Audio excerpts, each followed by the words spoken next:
Yeah, it's connected. No, perfect. And we are live. Are we live? Yeah, we are live. Yep, we're live. Okay. So, good evening, everybody.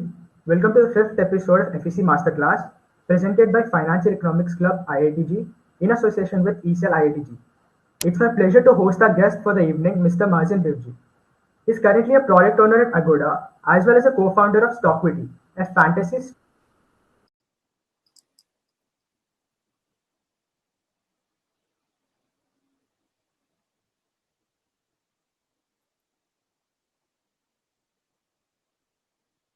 Hello. Did we lose our host again? Looks like he's back. And you're back. Sorry for the internet problem. No, it happens. Yeah, But yeah, go ahead. Mazin is a highly experienced strategy consultant from his role previously as a senior consultant at Deloitte. Mazin has experience from all around the world, from European, American markets, all the way to Indian and Southeast Asian markets in consulting, entrepreneurship, and product management. I'm sure all of you are in for a highly insightful session. Welcome, Mazin. Thank you. Thank you very much for the introduction. Yeah, really excited to be here. Look forward to chatting with you about my journey, consulting. All right, well, so I can go ahead then. I guess I can give everybody a quick overview of my background. I mean, you did the introduction, so I don't want to spend too much time on Yeah, it. But sorry yeah, for the internet problem. You no, can no, just no, go no, on. not at all. All right, so yeah, did you have any questions that you wanted to ask? Yeah, firstly, how have you been keeping in touch with work in this pandemic? I mean, it's like a really tricky situation right now. So, how have you been managing work? Yeah, so it's a challenge. I'm working remotely. I'm actually currently in Hong Kong, and most of my team is in Bangkok. So yeah, it's just a lot of Zoom calls, and you know, like what we're doing right now, you have to deal with some internet issues, but otherwise, it's not too bad. I think the world sort of learned to cope with it. People have discovered Zoom and lots of other things, and figured out how to to work virtually, I guess. Yeah, that's nice. So, starting with the interview, I would like go right back to the start. You actually graduated university in industrial engineering, but you actually found your Yeah. passion or interest in the business side of things. How did this spark ignite? Yeah, so I mean, I think there's a couple of things, but like when I started studying engineering, I actually wanted to study aerospace engineering, and then kind of stumbled into industrial engineering, where I sort of discovered, this area that I'm interested in. I guess, and it sort of exposed me to consulting. So I did a lot of work within my kind of degree in the supply chain space, and it was actually an internship that I did. So I did my undergrad and masters, and kind of in that time in between, I did an internship with Pfizer, where I did a consulting style project where I helped them solve a problem that they were having, uh, basically dealing with experimental drug product that they were creating, and help them figure out how to deal with it, help them save some money. So just enjoy that process of problem solving, and I think that's what sort of ignited my interest in consulting, and yeah, that's how it happened. Okay, an announcement to our viewers. If you have any questions, you can actually put them down in the questions tab right to the side. So we'll answer all of your questions in the later stages of the interview. So coming back to the interview, Mazin, you have spent a lot of time in strategy consulting in your career. How would you explain consulting as a field to our fellow viewers, and what is it that excites you the most in this role? Yeah, so consulting is basically about solving problems, right? Your customers are often large companies. You work in different industries. You sort of go in, figure out what challenges they're facing, and try and help them solve it at a really high level. Of course, in reality, consulting is a bit more nuanced than that.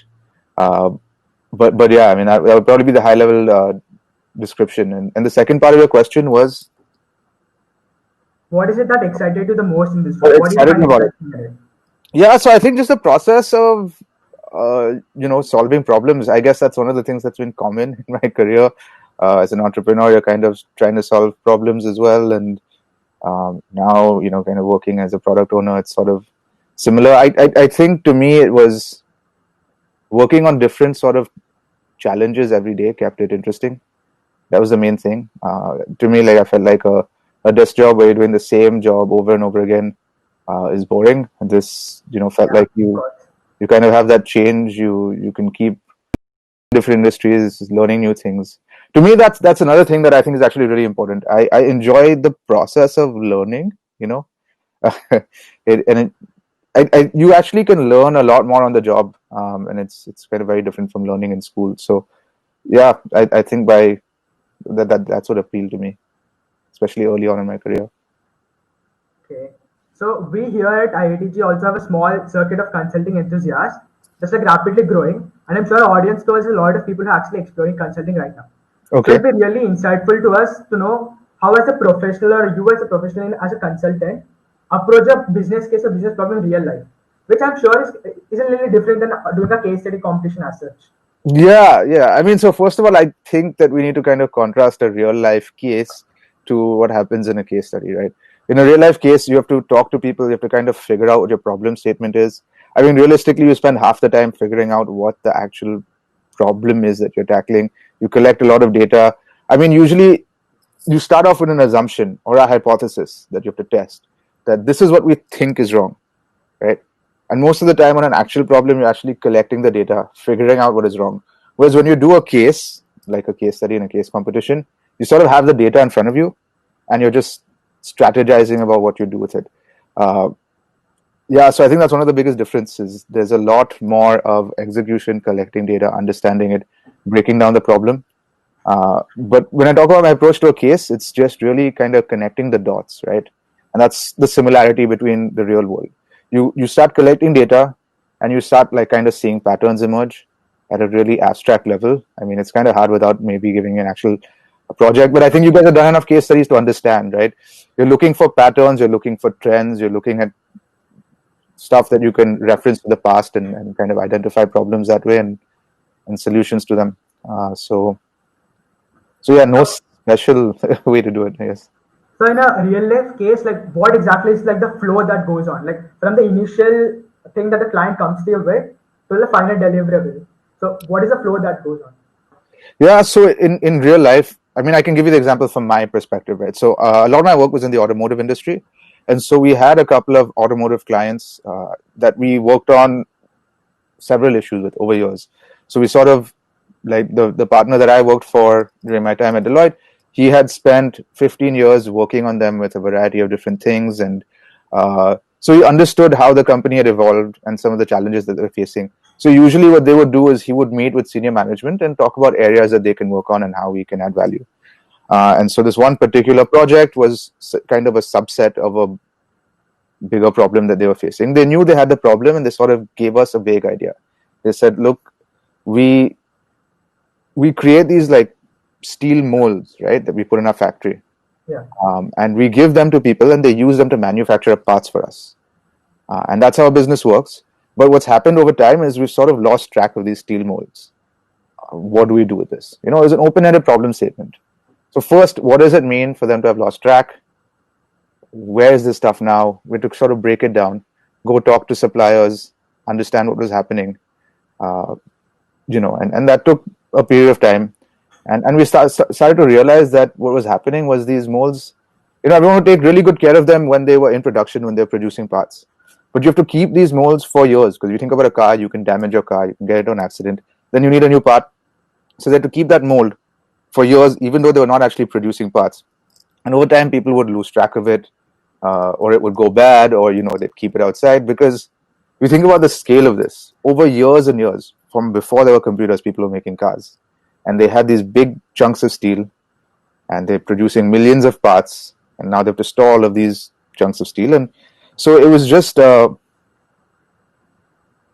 mean, it wasn't that complicated a problem, but then actually solving it required a lot of kind of understanding why that's happening. Just basic, kind of, you pick up an issue, you go and talk to people, you get some data, you try and break it down, try and build a process to solve it, try and collect data better, go back and collect some historical data, and create transparency. And so that's at a high level what we did, how we broke down a problem. Start with a big, vague problem, simplify it, break it down, look at a smaller piece of it, and yeah, that's how it goes. Okay. And speaking about this, you told like the client he's been your client for like 15 years or such.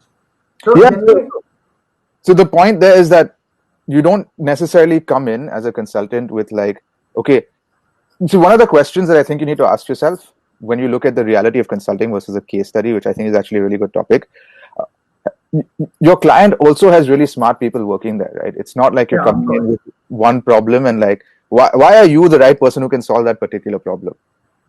And usually it's a lot of things. It's because of kind of understanding the industry or because of a relationship that you have with somebody where like you can get access to different knowledge bases, or like, I mean, it's often a combination of a lot of things. Sometimes it's just the fact that you have the right team that you can put together. Your client doesn't have the resources to allocate to a Yeah. particular project. But like, I think it's naive to think that you go in with a sort of general idea and you collect data and you iterate on it and you come up with a solution, as opposed to going in, taking stuff in and solving it, right? You're not there to solve it. You're there to understand what the problem is more than solve the problem. Yeah. So you basically help the client understand what exactly is his problem. He has a basic idea, but you help him understand it better. Yes. And as I was alluding to, that sort of happens over a period of time. There are a lot of reasons that you're able to kind of provide that perspective on this particular problem. And when a client is with you for so many years, like 10, 15 years, the market scenario also keeps changing, right? Yes, So does exactly. that change the relation between the client and the consultant? I mean, the way you approach problems with the client. At the same time, see, consultants bring in a new perspective, because one of the strengths that a consulting company has, which I think is important to understand, is that they have people from different backgrounds. They keep getting new people. So even though it might be a long relationship between the firm and this client, you keep getting new sub problems and new pieces of things to work on. And so a lot of these, on the flip side, I mean, you also see a very different spectrum where like consulting companies are now doing projects with different types of companies. But this was kind of the traditional model where you kind of have a long-term client, you provide different services to them, and you sort of build a relationship with them. But yeah, I mean, it's an interesting industry that I can go on and on about, to be honest. Okay. And in consulting itself, like you specialized in automotive consulting, but other than that, you also worked in other industries like mining, healthcare, and financial Yeah. services, right? So how it works is you start off your first 2 years, you actually work in a variety of industries. We have a rotational program. So I worked in healthcare, mining, financial services, and the automotive industry. And then you sort of specialize. So you either specialize by industry or by functional area, right? Okay. And so either you have a knowledge of like supply chain management, which could have been one area that I went in, or automotive industry. And so for me, it was actually a combination of those two things, which again comes back to the question of why I could kind of add value, because I was focused on this particular industry. I'd worked with a few clients in that industry, I'd seen kind of what best practices were, and so I think that's one of the things that happens as you go on your consulting journey. You go from being a sort of generalist when you come in, where you do a little bit of everything, to sort of specializing and building an expertise in an area so that you can create value for that client. Like, we're talking before about how consultants create value for clients, and it's basically by building expertise over a period of time.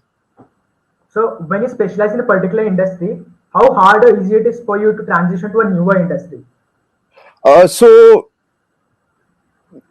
again, it just depends on. So I was in consulting for 6 years, right? So your first 3-4 years, even you can move industries, and then even later on, you can move industries. It's just you need to think about it from the perspective of, now I've built a skill set. I have this knowledge about this industry, about this functional area, and I've done this a few times, so now I've gotten good at this. So now I can do this at more and more clients, because that's how you build up your expertise. And then suddenly, if you want to go and do something totally different, it's it's more up to you to decide how you're going to build up that expertise and add value, right? And so usually what happens, to give you an example, you could maybe focus on a functional area, like let's say it's supply chain management or whatever, and then you can go out and get more clients in that space, or you can transition into another area, like there was some overlap between in the field that I worked with, between like M&A transactions that were happening in the automotive industry and supply chain. So you could then gradually move over to M&A.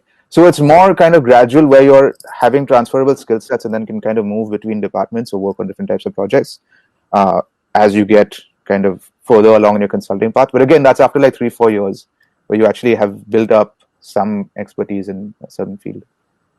Okay, so basically, also consulting runs a lot on reputation of the service provider, right? Like when a Yeah. client goes to a company, it builds a lot on the reputation of the person who's actually consulting.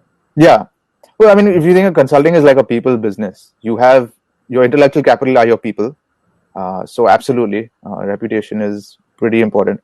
Which is why, again, like it is at the end of the day, at the highest levels, consulting is a relationship business, right? Yeah, of course.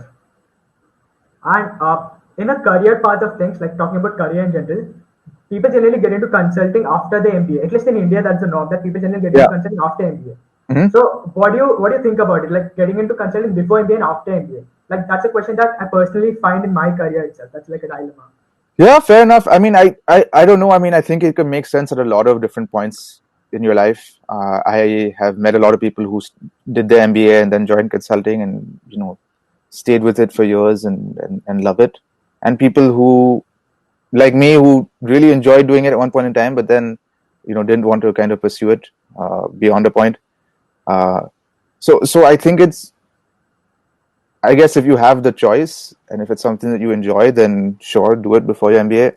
But if not, know that you'll have a lot more opportunities after your MBA. And yeah, I mean, it's hard to say that. Like at the same time, consulting is not right for everybody, right? I mean, Yeah. so, and might be right at one point in time in your career and might not make as much sense at a different point. So Yeah, like it's subjective. I Yeah. find a lot of people are like really interested in consulting early on, but they don't really understand what goes on behind it. Like initially, it seems interesting because you get to do new things every day. Yeah, then new projects to do every day. You get to go to different places. But then, what's the tough part that people don't generally see behind consulting? So a couple of things. So I think the travel is a lot harder than it seems. First of all, like to be at a client site at whatever 8-9 a.m. on a Monday morning means you're leaving a lot earlier, getting up, going to the airport, and it's just difficult to have a normal life, which becomes important. So that's one thing with consulting. Apart from that, it is quite a challenging environment. I think the work is interesting, but you're expected to put in the hours and to I mean, it's a demanding job, which is good and bad again. But yeah, I mean, it's the nature of it. And what do people not really know? I think people know a lot of this stuff. Consulting, they've done a good job of kind of putting this information out there to tell people the pros and cons of a consulting job. But I think it can be really rewarding, especially early in your career. I think it's a steep learning curve. You learn a lot of skills that prepare you better for the professional world. So from that perspective, I would say that if you have the choice, it's better to do it earlier in your career rather than later. Yeah. Also, like over the years, we've seen emergence of more of analytics or data analytics or more number-based system, database system, where Yeah. data is processed and like directly numbers are processed to get some information. Yeah. As compared to consulting, where it's more about human intellect and how a human thinks. So, how do you think these two things are managed right now in the industry? So it's a good question, but to be honest, I don't think consulting has also evolved towards data-driven decision making, and I personally believe that there is a human side to everything, and that is crucially important. But the more data that you can use to inform the decisions that you make, the better. And yeah, I mean, actually, like that's one of the things that impressed me about Agoda, because when I was looking for companies to work for this time, I knew I was interested in the tech space, but Agoda like really is data driven in everything. So if you can make a case and you can show data to back it up and say that you want to work on something, you can go do that. You just need to prove that I have enough evidence here that this could work. And I feel like technology has enabled a lot more companies to be able to do that a lot more effortlessly, and it's going to become more and more important. I mean, we've seen that with these tech giants. Data plays such an important role that it makes sense that it evolves this way. And I think a lot of consulting, like when I first started in consulting, the whole idea of machine learning and analytics and all of those like buzzwords that you hear like really wasn't there, and it was but it was there in the sense that those buzzwords weren't there, but we were doing similar things. We were still using data, to solve problems. Maybe using different techniques. Maybe there was a lot less data as well, because that's changed a lot exponentially. But yeah, I mean, as we as a human race create more data, I think people are going to find better ways to consume it and use it. And the same is true for companies. Also, like, because over the years historically there've been like big consulting firms and there've been like big IT firms. I think when this concept of like data like emerged, I think this gave an opportunity for new companies like let's set up and start shop. Yeah, yeah, that's true. And for the old ones to kind of adapt as well, which has sort of happened, right, as well.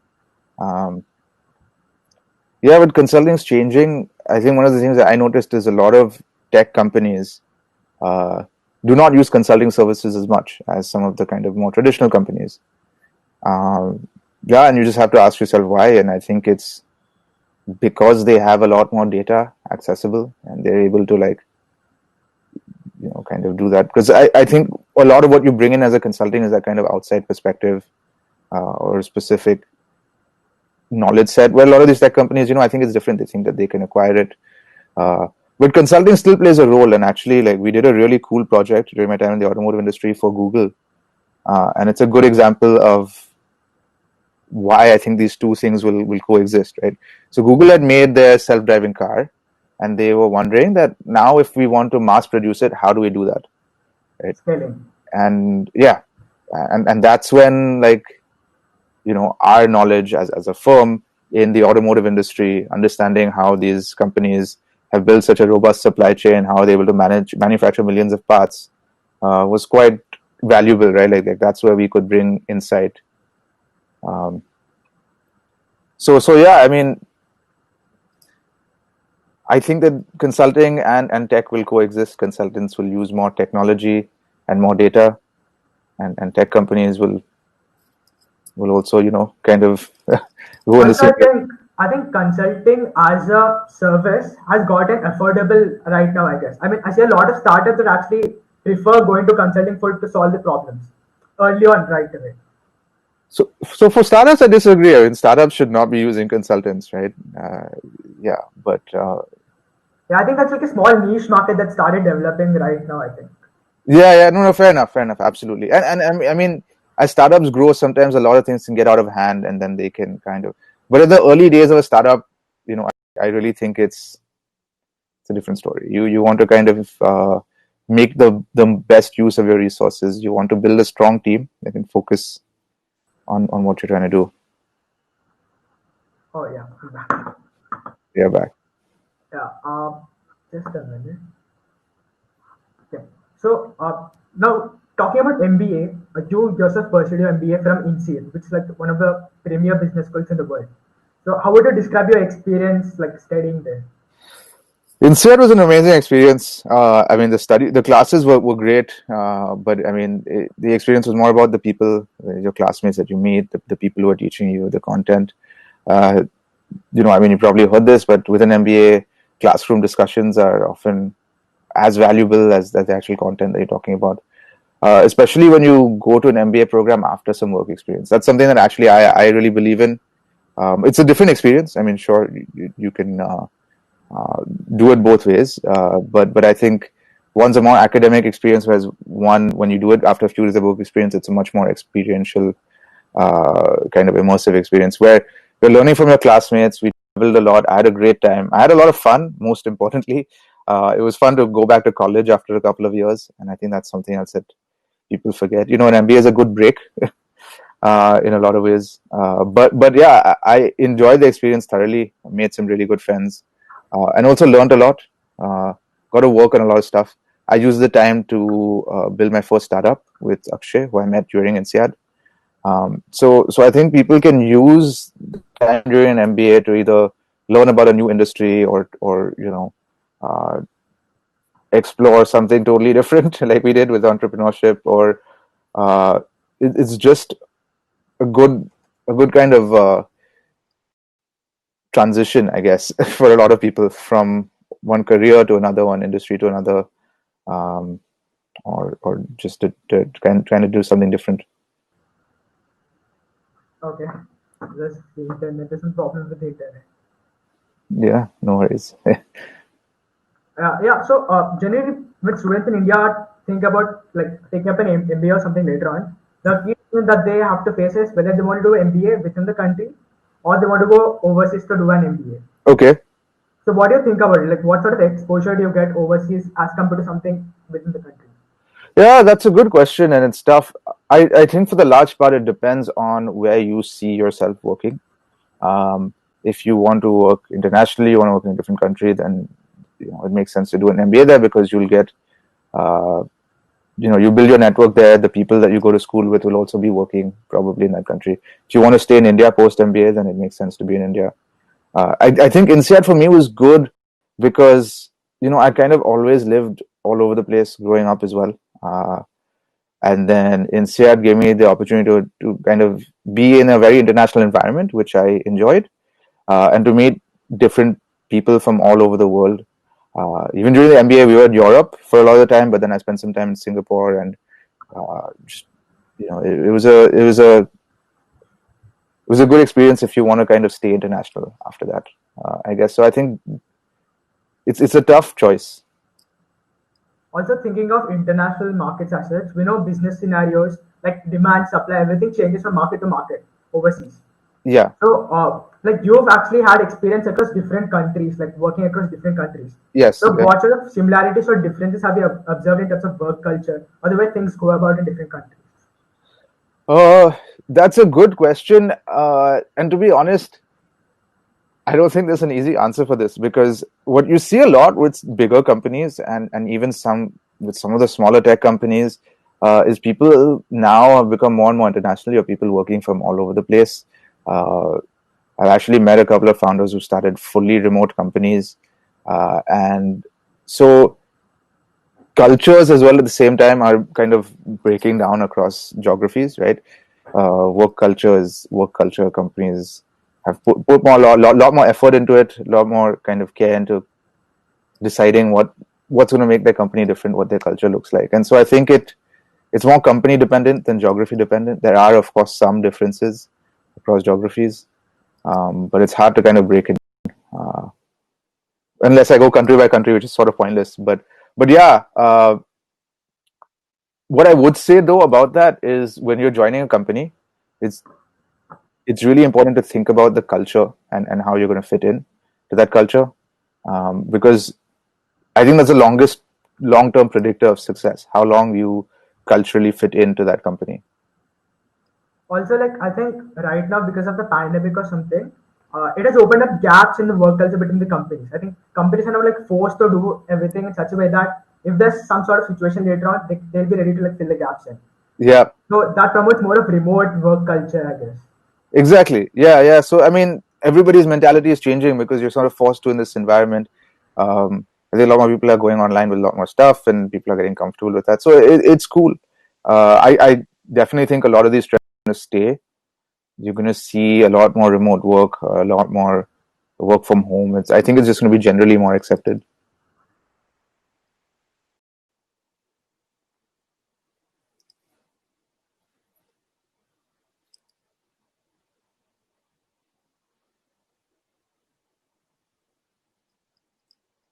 And we have lost our host. Okay, so I guess I'll take some questions while we're waiting. Okay. Let's see.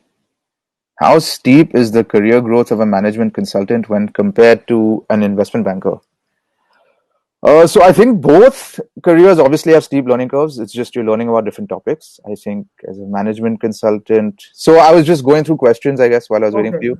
Yeah, So yeah. the question that I was answering was how steep is the career growth of a management consultant when compared to an investment banker? And so I was just saying, like, I think both have steep learning curves. There are actually a lot of similar skills between both professions. But in one, you're learning more about finance specifically, and you're kind of getting into depth. I think you have to specialize relatively early as an investment banker as well, what area of it specifically you're working on. And so you get a lot of depth of knowledge about that specific area. But the learning curve in consulting is sort of more broad. You need to be able to learn new things pretty quickly and be able to keep doing that. So yeah, I think it's a different skill set, and it's they both have similar learning curves. Are you Did I lose you again? Should I do another question? Yeah. I don't know why this keeps. Right. Uh, All right. okay, so talking about consulting in general, if an undergraduate has to build his profile for a consulting job, a consulting role, so what are the things that you can do? Like in your time in college, how can you build your profile towards a consulting role? Yeah. So you try to get. There's no one kind of role or one kind of specific background that will give you the ideal pre-consulting role, right? So you try and maybe work on related things, or just get that kind of diverse experience, right? Maybe try and get jobs in different industries, working across different functional areas, and just I guess you work towards it in whatever way you can, trying to take on as much responsibility as you can on your job. Really, what's going to help you get a job in consulting is if you can do really well at whatever job you end up in, try and take on some leadership roles, and yeah, I mean, I think that's what you can do. So now coming to your entrepreneurship journey, you've like been very active as an entrepreneur. You've built several products in the past. So how would you explain your entrepreneurship journey? Like how did it start? Like how did it transition from consulting part of things to the entrepreneurship thing? Yeah, so I sort of wanted to give entrepreneurship a shot, but it's hard when you have a full-time consulting job. So during INSEAD, I knew it was something I wanted to do. I wasn't as interested in campus placements or whatever. I kind of wanted to give entrepreneurship a shot. So I met Akshay, who ended up being my co-founder in INSEAD, and we used a lot of our time to start our company, our first company then. And that was one of the things that was really good about doing an MBA. Like we could take classes. We had a lot of flexibility around classes and how we use that time. Could use INSEAD's network and reach out to a lot of alums, talk to them, understand how they started their companies, get some validation for our ideas. Um, and yeah, so I started my company basically during the MBA. And once I graduated, got started my first company in France. Then and that didn't really work out, but learned a lot. Enjoyed the experience. We couldn't generate enough revenue to be able to pay ourselves, me and Akshay. So we decided to go separate ways. But then, and this was December 2019. So it's a relatively new entrepreneurship journey for me as well, like 3 or so years into it. Um, yeah, and so in April, the pandemic happened around then. And so we had a bunch of free time, and we enjoyed building our first startup together. So me and Akshay built Stoquity, and it was purely like a side project where we thought, let's build this game where people can learn how to trade stocks and do it in a fun way. And so we built something and just put it out there, and people started using it and liked it. So we kept it going, and yeah, I mean that's sort of how it happened. Also, like generally talking about entrepreneurship in general, what is the process that goes in behind like translating the idea that you have in your mind to into a product, like into a proper product that you can actually show people, and then later developing it into a profitable business later on. Yeah, so it's not easy. There are a lot of steps that go in between. So let's kind of break that down, right? So first, translating your idea into a product. So that is a difficult leap to take. I mean, you don't just go directly from idea to product, right? What you do is you create what's called an MVP, your first version of that product, right? The simplest, bare minimum version. You can do it however you want. You don't have to like even build anything. It could be an Excel file, and you go out and start talking to people who have that problem and trying to figure out how you can solve that problem for them. And I think if you find a big enough problem and a good enough solution to it, then the business model sort of starts to figure itself out, right? If you build a solution, you ask people, okay, now that you have this, how much would you pay to stop me from taking it away from you? Like that's one way to think about it. You can kind of flip it around, right? How much are people willing to pay? How much do people need your product? How much are they willing to pay to keep it?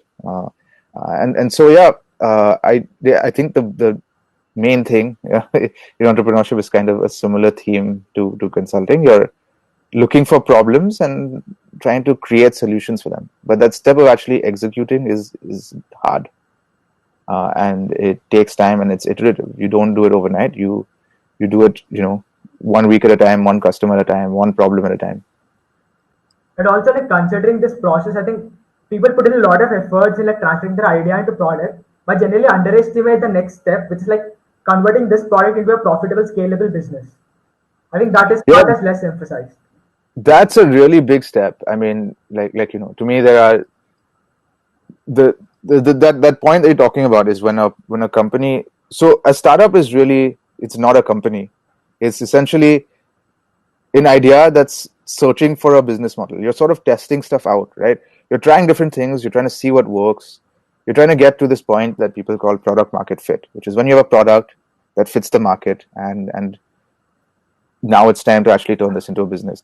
But getting to that point is one challenge. Once you get there, that's a whole different challenge. And I think scaling is something that I do not have a lot of experience in. I've spoken to some founders that do on my podcast, and really enjoyed learning about their experience. And yeah, like I think that's a whole different challenge, right? That's when it's not just about you as the individual. You're not building stuff. That's when it becomes a lot more about people, being able to convey your vision and get people to work towards the same goal that you initially had in mind. And for a lot of entrepreneurs, I think it's something that they have to learn. But that's one of the things I think most good entrepreneurs are good at learning things. It's like a basic requirement, right? You can acquire almost any skill if you really want to learn it. Of course. So And when you come to entrepreneurs, also there, I think broadly there are two kinds of entrepreneurs. One where they get an idea. I mean, they're pursuing the career as such. They get an idea and then they start like they transition to becoming an entrepreneur. Or the other way where people want to be an entrepreneur and then they start searching an idea for it. So, what do you yes, think yeah, about? absolutely. Um, I think honestly, I think it's much better if you have an idea, you develop it, and then you leave and go. But I guess it doesn't really matter, right? How you get started, so long as you find a problem and you find a good solution for it and can turn it into a business. So it doesn't matter how you start. I don't know if there's one way that's better or not. In general, the reason that I said I think it's better if you have an idea and then convince yourself to quit your job is because what tends to happen, right, is that if you go searching for an idea, and this sort of happened to us to an extent, if you go searching for an idea, you end up latching on to an idea that you find, and sometimes it's not easy to, It's if not you unique. have It doesn't feel unique or true to ourselves. yeah, you're almost like forcing it, right? Like you're making it happen when it's not organic. I do think that a lot of people who really want to start companies are just more alert and more looking for problems to solve, and so that's what you should be doing, I guess. If you want to start a company, look for a problem to solve. You can do that anytime. You can do that while you're in school. You can do that while you're working. You can even quit and do it full time. That's fine. But remember to first find a big problem. To find a big problem that there is a big problem for a lot of people. I think that's the thing. I think the first thing that you need to do when you're starting a company is you find a big problem that one person deals with, right? And then you try and see if that person's problem applies to a big enough group of people. And if it does, then you think that, okay, if I can solve this problem for this group of people, then I can turn this into a company. Basis, Then, yeah. yeah. Um, so yeah, I mean, I think Also, like in startup journey, the thing that we hear the most is that you have to be full of determination, like be invested in your idea and put in efforts, like take it forward. absolutely. I think there are a lot of examples of that. Yeah, actually, the founder that I spoke to recently released the podcast on Sunday. He he had a crazy story, which like you sort of reminded me of. He actually, when building his company, he needed to partner with a bank, and in order to do that, he went and spoke to 100 different banks. Like more than 100 banks rejected him, and then finally, he found this one bank that made it work. And like you hear stories like that all the time, and they're great. And yeah, you have to be persistent. But I just want to like kind of provide a word of caution here and say that you also need to know when to like walk away from a startup and say, Exactly. okay, I was coming to that. That people, a lot of times, people generally get emotionally invested in their idea and just like like they just don't want to let that idea go apart. And Like, it's who's worth really of hard putting to money into it? do. It's really hard to do. It's not easy because you believe in it, you spend so much time on it. How do you know, right? Because it's one of those things. If your business succeeded and you're telling the story, then of course you're going to be like, I was determined to make it work and I kept persevering. And the problem is the stories that you hear are of success stories. Of You don't course. hear about people who spend years working on something and it didn't work out. And like that happens more often than it does not happen. Like 99% of the time, it's not going to work out. But it's still the process of building a startup, at least like doing it once, as long as you're sensible about it and you're not, you know when to quit, is I think another incredible learning experience. I learned a lot, and I don't regret it at all. I almost look at it as like an extended MBA. INSEAD was 1 year, the startup was another like year and a half. So, but yeah. Also talking about importance of networking in general. Like MBA is a place where you get to network, but then Yeah. rather in general, how important is networking for a startup or any sort of career goal that you want to get into? Yeah, it's important for a lot of career goals. It's really important if you want to start up. I think you have to be able to build a network. You have to like get people to want to join your startup. It's important in consulting as well because, like I said, at the end of the day, it's a people business. And so I think in most careers, the ability to network is crucial. Even in kind of your standard corporate job, you're only going to be as good as your boss wants you to be, right? Like you really have to play that game. And I mean, yes and no. It's a bit of a debate, but like I think you can't go through any career without at least being reasonably good at networking. It's a crucial skill. And I think you don't often learn how to, like, you don't have the chance to really network in school. So it's one of those skills that I think you just have to kind of learn as you get into the professional world.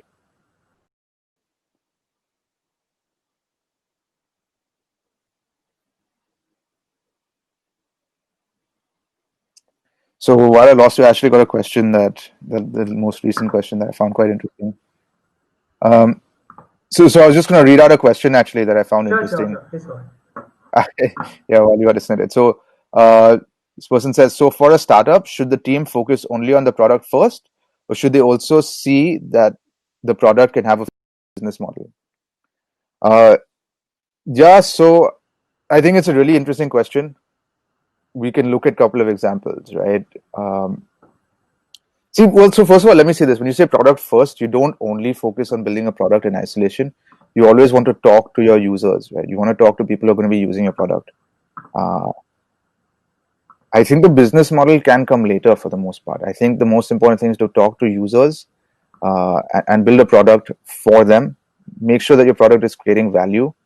And then you can see how much your users are willing to pay for it. But like I'd say the first step, business model comes second. Everything else comes second is talk to who your users are going to be, understand what you're doing, and make sure that you're actually solving a problem for someone that they're willing to pay for. I think if you think about it that way, then your business model just falls into place as it evolves. So I have a question about your current role right now. You currently work as a product owner at Agoda, right? So Yes. how would you explain a product role in general? I mean, people are not really clear what sort of roles is a product management or that sort of domain does. Yeah. So as a product manager, you basically are in charge of making business decisions on behalf of the product, which means you decide when a feature will be built and you prioritize features and things to build depending on how much they're going to benefit the business. So it's a kind of new way of thinking about it where uh, you have a team of developers who are working together to build features uh, that will help the business in your particular area. So let me give you an example, right? Like, you can have a product, like for example, ME product probably has a product manager. And so they talk to people and they ask them, what did you like? What did you not like about ME? And would you change something? And so then the product manager has to then prioritize what the team should work on next, which features should they pick over other features. And they do this based on understanding what is going to help the business most. Now, Agoda, what they do that I think is unique is they try to make this very data driven. So if you can look at past, and they try to do everything in terms of experiments, right? So Agoda is a travel booking website. For those of you that don't know, you can book hotels and stuff on the website. They have an app. You can even book flights now. They even have something like Airbnb, and they operate a lot in Southeast Asia, but all over the place. And so, what they do is every time you want to make a change, let's say to the website or something, you do an A/B test, which means half your users see the change, the other half of the users don't see the change, and then you're able to measure from this half of the user that saw the change how much of an impact did it have. In our case, did it mean that they were more likely to book a property on our platform? Did they spend more on the property on our platform? Whatever it is, you're able to like So it's test it more out trial and based. answers. Exactly. And so I think that's what product management is. It's you try it out, you get data, you build stuff. It's sort of using data in a lot of ways to make decisions on what features to develop, right? I think that's the best, probably the best way to summarize Also, it. talking about product management in general, like a lot of roles have actually emerged and risen up in the past 4 or 5 years. A lot.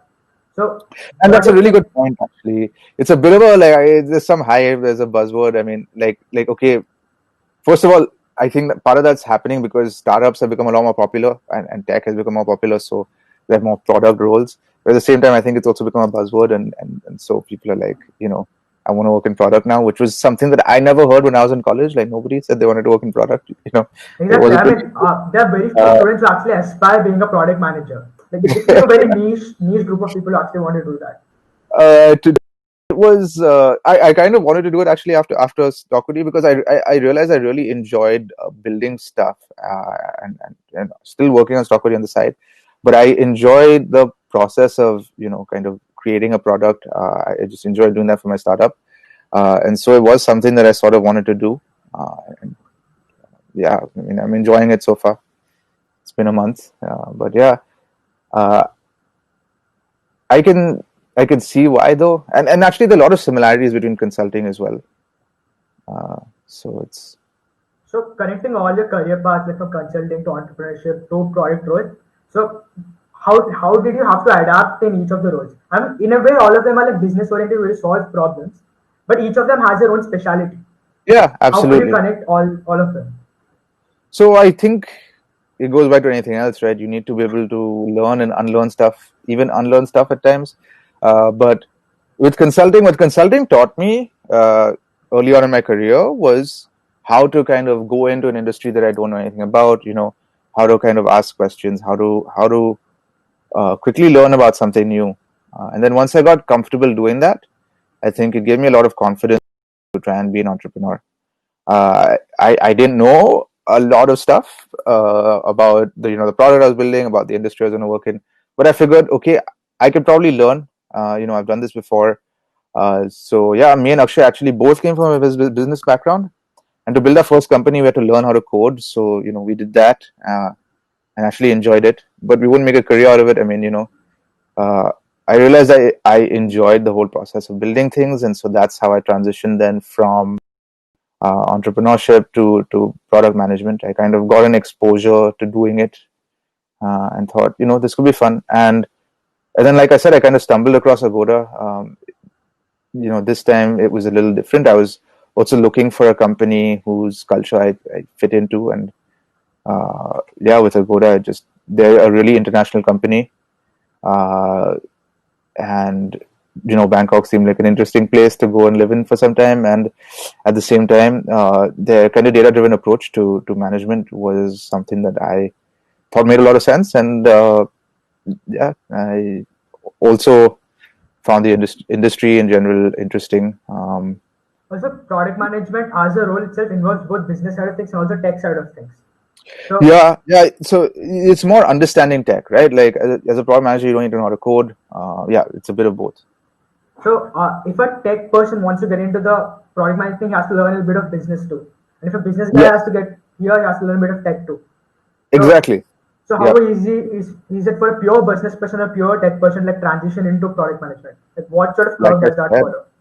I mean, it just depends, right? Like, I've seen a lot of great business people who make good product managers, good product people who make good tech people who make good product managers as well.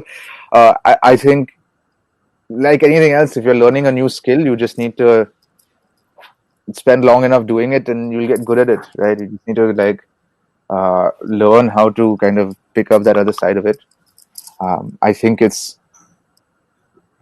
it can be done both ways. If you want to learn about tech, then you just take an interest in it, understand a bit more about it. I don't think there's a book that you can read. It's you just talk to people and figure it out. Okay, and a general question as such, like, how is it traveling across countries so frequently? I mean, it seems glamorous from the outside, like everybody wants to travel everywhere all the time. Uh, But when you actually have to move and relocate from a place to place, like, how do you find it? it's quite painful relocating. I mean, you think about all the stuff that you have to do. The first thing is you have to get a phone, then you have to get an address because you need address proof everywhere. You don't have any documents. You have to like stay in a place for long enough to generate documents. You need to open your bank accounts. You need to uh, just do a lot of stuff. I find myself doing a lot of admin stuff. Applying for visas is another pain. So yeah, I mean, there's a lot of pain that comes with it, but I do really enjoy traveling. I try to travel when I can. I mostly try to go to a new country every year and hope to keep doing that. But yeah, and I think that I've just sort of grown up like that to an extent. So it's something that I've gotten used to doing. But I think at some point it does get tiring, and then you kind of want to do something, kind of settle down in one place, I guess. Yeah, and also like talking about careers in general, like all of us are like most of us are students here just starting out in their careers. So when you actually look for company or role to apply for, what is it that you look for? Do you look at the culture of the company or the roles that you're doing or the industry that you're getting into? Like Yeah, what is the priority order? yeah. So definitely, I would say the top priority is culture, as I kind of spoke about. Culture kind of trumps so many other things, and I'd say at the bottom is probably the industry. Yeah, the industry doesn't matter. You can have an amazing role in a really bad industry. Uh, there's no such thing as a good or bad industry, to be honest. I don't know what a bad industry is, right? To me, it wouldn't matter. I think what you're doing matters if you enjoy the role that you're in. And yeah, like I think if you don't fit into the culture of a company, it doesn't matter how good you are at your job, you're just not going to last very long. So that's why that's probably first. I think there are a lot of questions right now. We can take some of the questions, I guess. Yeah. I try to go through a couple, but yeah, let's try and get through the Okay, we question. have a question like contrast the experience of strategy consulting with PM entrepreneurship. How challenging was it to drive execution along with planning strategy? Yeah, so like it's a good question, and you kind of put parts of the answer there. I think the biggest thing is strategy consulting is more high level, and you don't plan the execution as much. You focus a lot more on strategy versus as an entrepreneur, everything's about execution, right? Your idea doesn't really matter until you actually have something that people are using, and nobody's going to pay you until you've fully solved their problem and they're happy with what you have, what service or product you've given to them. So, yeah, like there's a bit of strategy as well as an entrepreneur. Obviously, you have to think long term.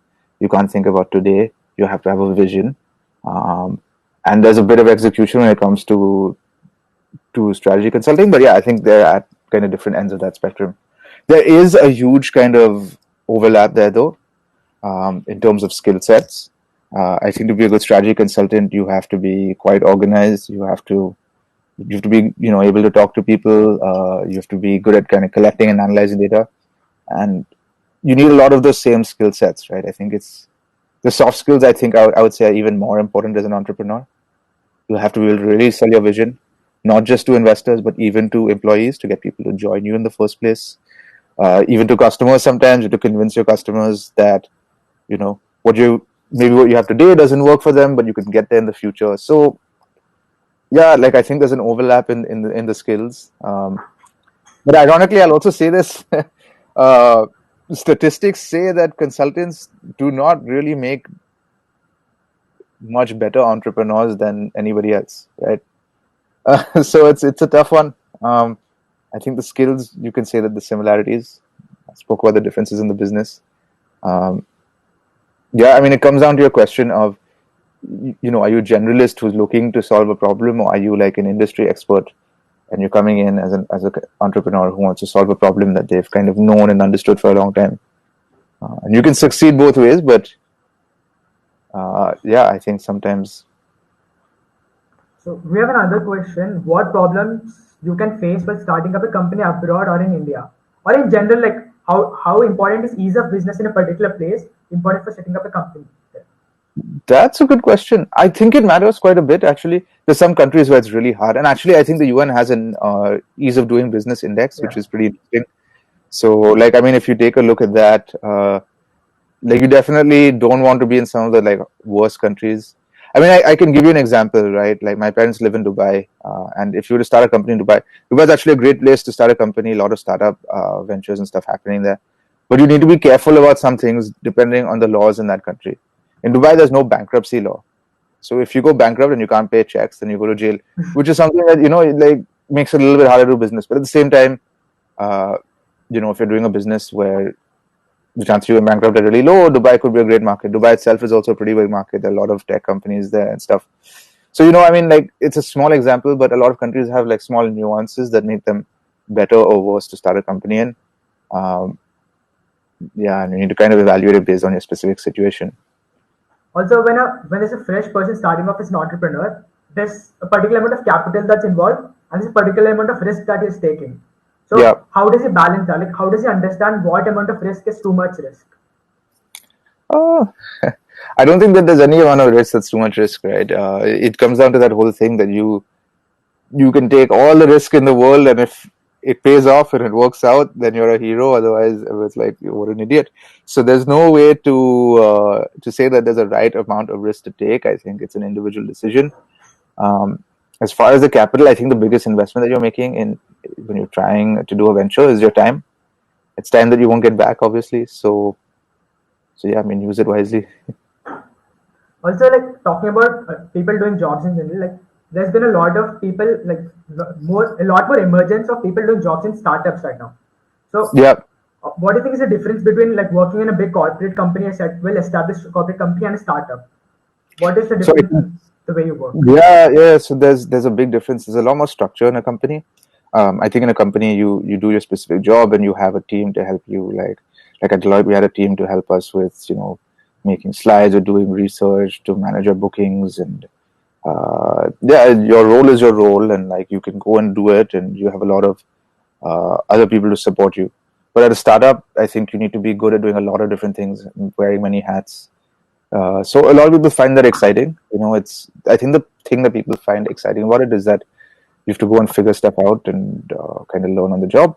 But it comes with some downsides as well. It can be extremely stressful. Startup life, even working at a startup, can be stressful. Can be so can consulting for that matter, but in a different way, right? Like with kind of more responsibility and more roles. Uh, yeah, it comes with a I think downside. But I think people who are like more experienced working in a corporate environment later on in the career like move towards a startup rather than fresh people who actually straight away get into a startup.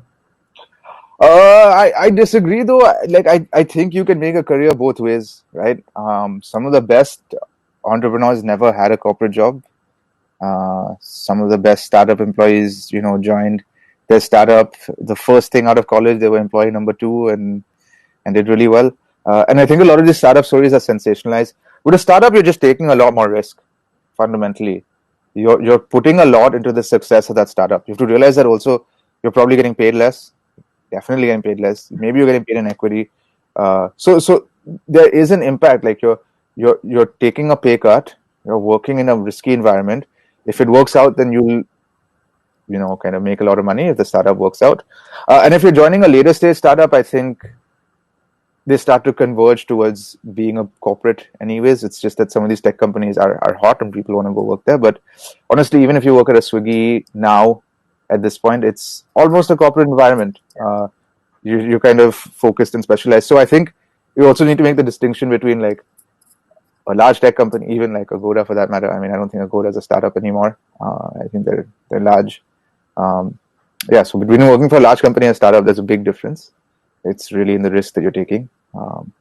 And I think So that's I think the size of the company is like inversely proportional to the amount of impact your work has on the bigger picture. Like yeah, that's well, I mean, in general, that's true. Yeah, like if you're kind of going to normalize it across everybody in the world, yeah, that would be true. But I think for individuals, you can have a big role at a large company uh, as well. It depends on the company and your specific role and what you're doing. Even if you're joining straight out of school, usually a lot of these big companies have very entry level positions that are kind of you fit into it, and a lot of other people are doing the same thing, which sometimes can restrict your growth because you're competing with a lot more people. But within that environment, if you're really, really good at what you do, then you can still like do better than everyone else, right? Versus in a smaller company, you have to kind of really prove yourself within that company. It's less defined. It's harder to say whether you are doing a really good job and that's why the company is doing well, or the company is just doing well and you happen to be there. So I think there are differences, and it's a bit of a trade-off for you to make. and in terms of like all these roles that you do, what are the exit options like? If you transition from consulting to this to entrepreneurship, then to product roles. So in each of the things, there's a particular amount of easiness of exiting from that and moving into another industry, and the other So way that sometimes is, it's hard. um, see that stuff.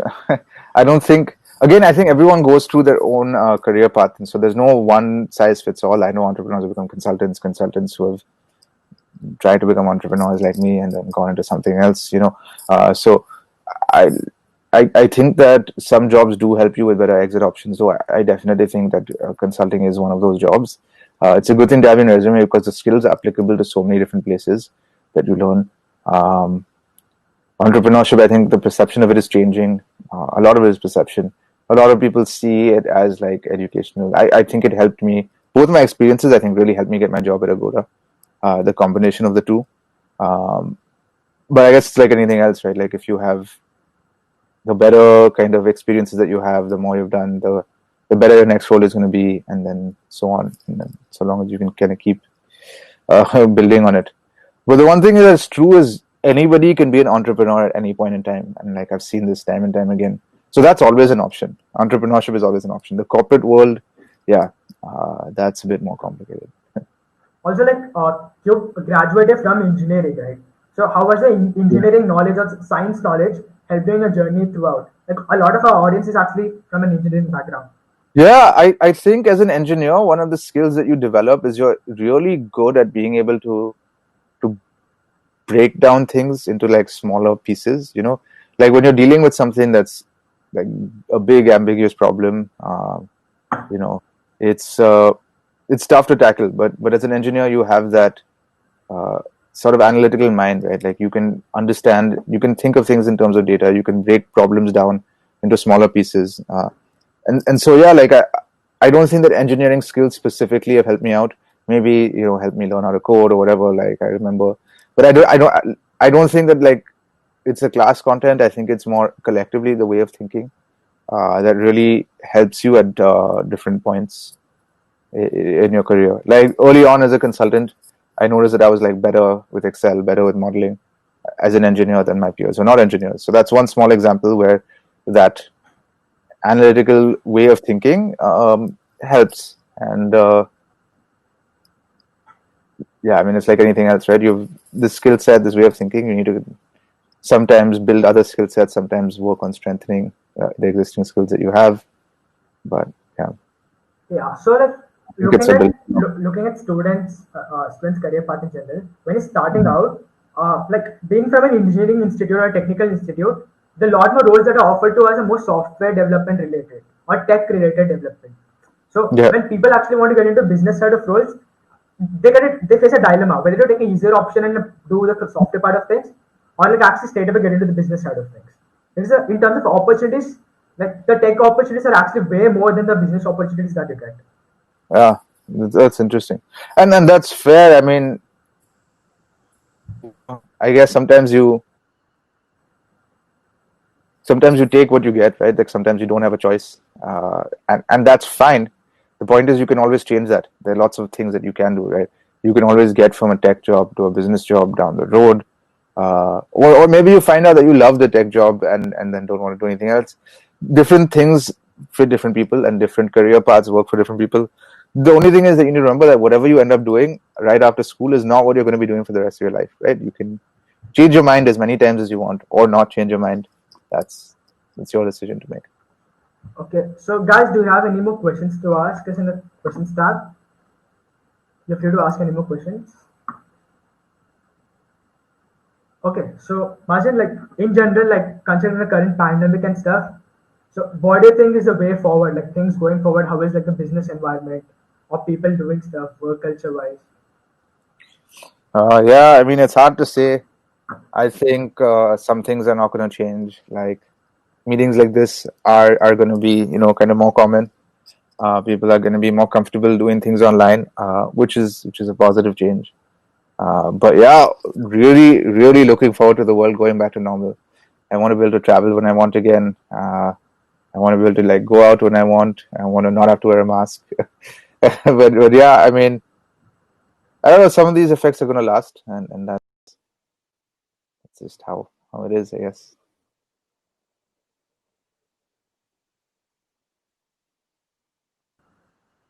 And you're back. This happens a lot. So yeah, thank you for your time here. I'm sure this was like really insightful. I mean, personally, for me, it was really insightful. I was improvising all the way. So thank you for your time. Yeah, I got I got a lot to learn from this session. thank you very much for your time as well, and for the great questions. It was my pleasure. Thank you. All right.